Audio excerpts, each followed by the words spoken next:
Welcome, people. Thank you for joining me on another edition of the 2 Cents, 2 Pennies podcast. I'm your host, Nino. Well, one of the most historic and blue blood backroots rivalry in NCAA basketball was the finale yesterday. The Battle of Tobacco Road. Duke versus North Carolina. Durham versus Chapel Hill. The first installment, Duke met North Carolina at Campbell Indoor Stadium and went through them like a pack of bees, swarming, going crazy, biting, just straight up annihilated Carolina. So now, this is installment 2. Chapter 2. This time, we're in Chapel Hill, Dean Smith Center. Can North Carolina get redemption? North Carolina only has 2 significant wins against top-tier competition this year. So they desperately need a win against the great and the mighty Blue Devils. Duke comes in with a record of 27-3, and there are 18-1 in the ACC. North Carolina needs a desperate win. As I said, not only this to get a significant win against top-tier competition, but if North Carolina don't win against Duke, then they possibly won't make the NCAA tournament. That I doubt it, because North Carolina does have 20 wins.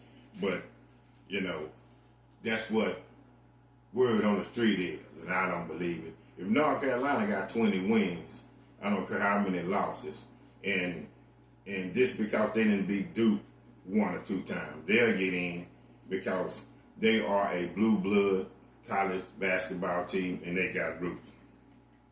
As the game started, Flagg picks up 2 quick fouls, heads to the bench with 12:53 remaining in the first half. Cooper was a little bit off yesterday. He was a little bit excited. He was jittery. As I'm saying, Duke didn't have nothing to lose. North Carolina had all the game. So if you would think any pressure was on anybody, it would have been the North Carolina Tar Heels. Kneuffel, the other sensational freshman, and Duke does have 2 sensational freshmen. Of course, we know Mr. Flagg is projected to be the number 1 player coming out in next year's NBA draft. And also, Kneuffel, the other sensational freshman, word on the street again from him is he might be a lottery pick. So Duke not only will be losing Flagg, they possibly will be losing Kneuffel. But anyway, Kneuffel picks up Duke's scoring assault. He had 8 points in the first 6 to 8 minutes in the first half. He was needed drastically. Don't get me wrong, North Carolina came out different than they did the first time. They came out with pressure on the ball. They was highly active on the defensive end, but as you can just see if you have your glasses on or straight up with vision, see Duke is not only talented, they are bigger, they're longer, they wingspan. And Duke, the one thing about the Duke Blue Devils, this is how you can sum up this team here, this 2024-2025 team. They are stifling on defense, and they are potent on offense. And that's what the Duke Blue Devils is. But anyway, Duke pulled up at Chapel Hill on a 7-game winning streak. Average margin of victory is 32 points.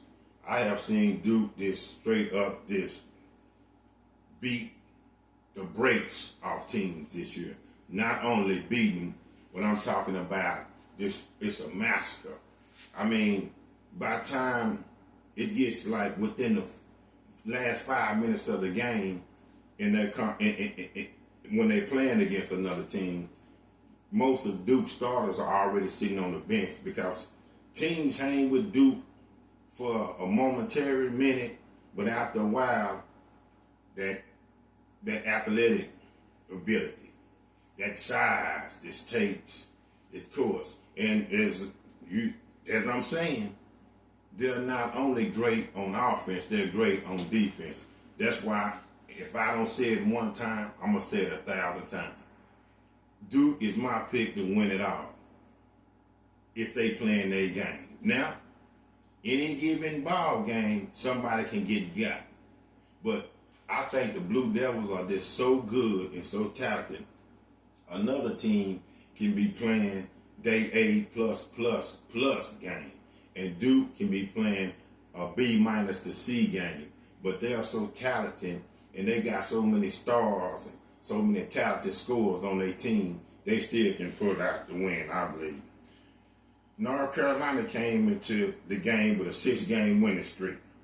Average margin of victory is 18 points. Yeah, since the first time Duke and North Carolina met, North Carolina has got on a run too. I mean, Hubert Davis' squad is scrappy. They're very scrappy. You know, they have a lot of veterans that have played for a while. They are very, very scrappy. And they went on a little 6-game winning streak coming into the finale against the Blue Devils. Duke is shooting 70% the first 12 minutes of the first half. I'm talking about Duke can shoot it from the trifecta. They pass the ball well. They are skilled in this every position. John Scheyer should be one of the top vote getters for Coach of the Year. Hope they don't penalize him or somewhat don't show his coaching ability. His coaching ability is not on display because first thing the voters will be saying, well, he has such a talented team. But yes, still, if you have a talented team, you're going to have them to mesh together and play together. So I think John Scheyer should be considered as one of the top vote getters in being the Coach of the Year. But we will see. As I said, Duke is second in the nation in offense efficiency, and Duke is also second in the nation in defense efficiency out of the top 5 teams in the NCAA. In both categories, they are a great team. Duke also did well in the transfer portal. With the talent that they had already got and recruited, they had transfers like Mason Gillis, a transfer from Purdue, and then they had Sion James. He was a transfer from Tulane, and they have picked up the scoring slack and picked it up on the defensive end of the floor. Cooper Flagg picked up his third 5 with 3 minutes and some change in the first half. North Carolina went on a 10-0 run to close the lead to 1 point to 41-40 with 1:48 in the first half. Duke had stormed out to a 15-point lead and basically controlled the first half. But again, Cooper Flagg got in quick foul trouble, and it was looking like, because I remember Jay Billis was one of the commentators on the call, it was looking like it was going to be another blowout runaway win for Duke. But North Carolina showed their scrappy comeback ability, showed resiliency, and went on a 10-0 run coming down the end of the half and brought the lead to 41-40 at halftime and intermission. The second half, Cooper Flagg only has played 9 minutes in the first half. He had 5 points and 2 rebounds because he was in foul trouble. R.J. Davis, who was a senior, and it was senior day at North Carolina, had 15 points for the North Carolina Tar Heels, cutting a 15-point lead down to 1, as I said, at halftime. The halftime score was actually 43-42. where would the North Carolina Tar Heels been without R.J. Davis? That step back jump shot, his penetration, and straight up his will to refuse and put the team on his back and carry them to keep them in the game. Coming out the second half, North Carolina took their biggest lead of the night with a 56-49 lead. But even when they took their lead, and see, North Carolina, as I was telling one of my partners, we was watching the game together, North Carolina has to play so hard, has to play so much over their head, have to use so much energy just to have a little 7 to maybe double-digit 10-point lead, because Duke is just that talented and their athletic ability this weighs way more heavier than North Carolina. North Carolina in this game played great. But can you imagine the energy they had to use this to hang in this game? Because any given moment, though North Carolina was leading, you just had that feeling the mighty Blue Devils was going to make a run, or the game was not over. And then when Duke gets on the run, it's no looking back. The Blue Devils closed the game on a 33-13 run in the final 15:44 of the second half. Cooper Flagg, who picked up 3 fouls in the first half, John Scheyer must have told him, or got in his ear and told him to calm down. You acting a little jittery. Just let the game come to you. Because Cooper Flagg played the second half basically with them 3 fouls and played immaculate. I'm talking about didn't pick up no foul. Let the game slowly come to him, doing what is given to him. I think, as I was saying in the first half, he was just so excited and so want to take over this game. Sometimes when you the man and our eyes are you, you have to be aggressive. But sometimes you just have to let the game come to you. Because, remember, basketball, it's a superstar out there, but you have 4 more players, or you have 4 more teammates with you. So the best way you can do as a superstar, and I believe Cooper Flagg picked that up yesterday, especially second half, if my game is not on and I'm in foul trouble, let me get my teammates into it. Let me play solid defense. Let me rebound. The scoring gonna come if it's come. But remember, basketball is more than scoring. It's passing, rebounding, assists, playing defense. And I think Cooper Flagg caught on to that, and he exemplified that in the second half. Yes, Cooper Flagg picked up them 3 fouls early, but he was able to play in the second half, basically foul-free, and mustered up a stat line. He finished with 15 points, 9 rebounds, and 6 assists for the second half. Now, that was a bad game for Cooper Flagg, in which a lot of other people, that's a nice, decent game. But the irony of it, Cooper Flagg doesn't always have to come out and hit 30 or 40, because he's surrounded with greatness. He has Kneuffel, he has the James kid, he has Gillis. Duke is disloaded. I'm talking about from the bench, from the starters to the bench on. So all the time, Cooper Flagg doesn't have to be the savior. Most of the time he is, but Cooper Flagg yesterday just had a nice, mediocre game in his eye, but 15-9-6 is a good game for a lot of players. So, it is what it is. R.J. Davis, remember I told you the veteran senior who was commemorated on Senior Day had 15 points, but he was only held to 5 points in the second half.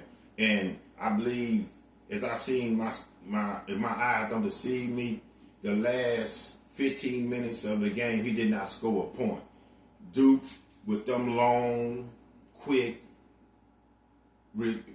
defenders who get their hands on a lot of deflections into the passing lanes, because you can have Duke beat if you're quick and speedy. But if you don't have size you can have them beat, but they are so long and athletic, they can come from behind and block your shot, or they get their hands on so many balls and cause so many deflections that it's ridiculous. The Duke Blue Devils, as I said, limited R.J. Davis to just 5 points in the second half, and Davis did finish with 20 points. The other Tar Heel that was only able to get in double digits besides R.J. Davis was Allen Lubin, who only had 11 points and 6 rebounds. North Carolina shot an anemic 32.4% after halftime. With Duke, you got to play 40 solid minutes. The game is never out the reach. And they put so much pressure on you that you can be on and you can have runs early in the game, but I think it just takes its toll and you become fatigued because you have to play so hard and so over your head to match the intensity that Duke is coming with.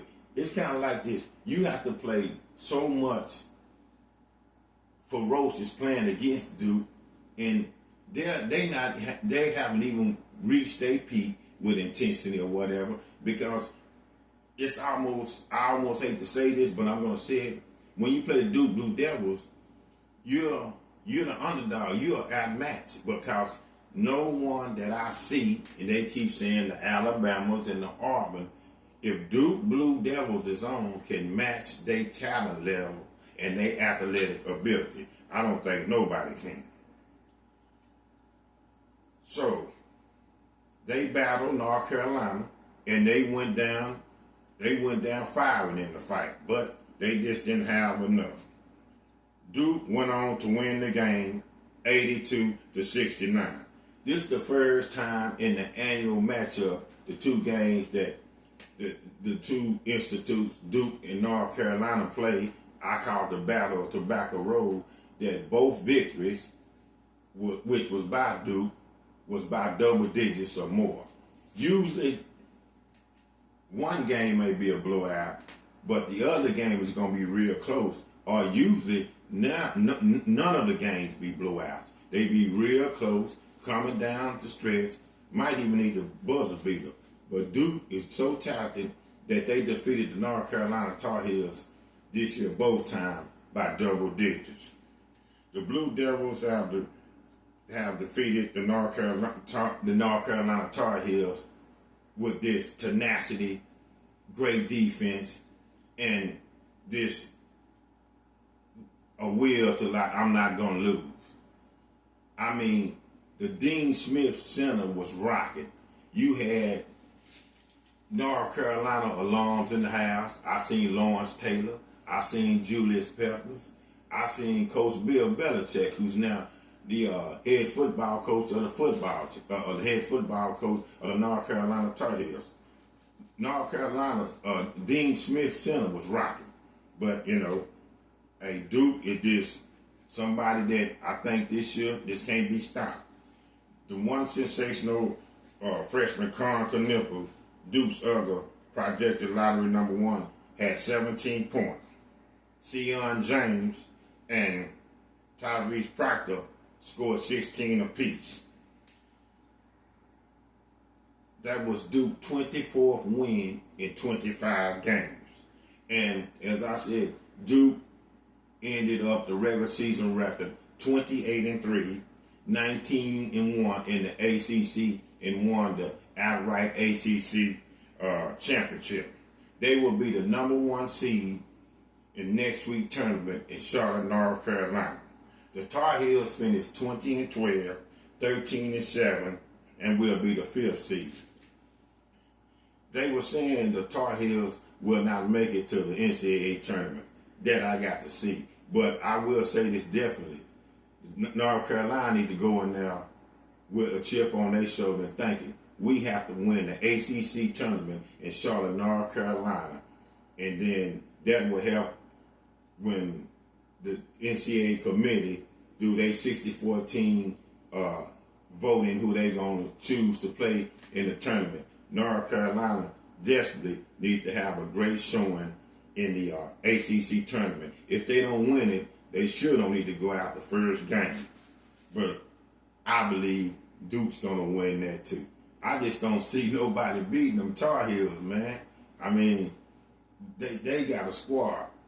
I believe that only way you're going to beat Duke, and I don't see that, if Cooper Flagg is injured, don't play, Kneuffel,